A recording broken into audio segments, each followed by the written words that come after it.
ডাঙৰ ঘটনা হৈ গ'ল কালি দেৰিকৈ গম পোৱা গ'ল মানে ৰিপৰ্ট কৰোঁতেও অকণমান দেৰি হ'ল। ত' আমি এতিয়া আহি চাইছোঁহি CID টিম আহিছে ৰাতিপুৱা। CID টিমে আহি পেলাই গোটেই জেগাটো ভালকৈ চাইছে।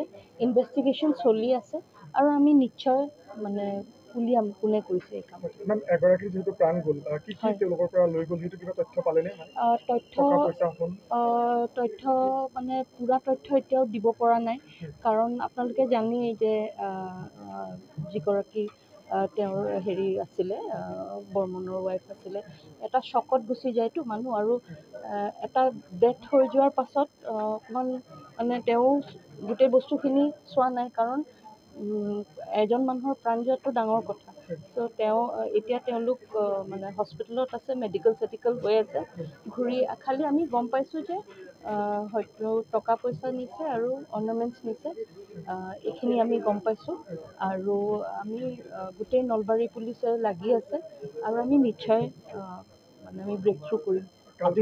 এইটো কালি হৈছেহে প্ৰথম ইয়াত মানে এইটো ঘটনা, ত' এইটো চিন্তা কৰিবলগীয়া নহয়, এটা হৈ গ'ল। আমি এতিয়া তদন্ত চলি আছে আৰু নিশ্চয় আমি উলিয়াম।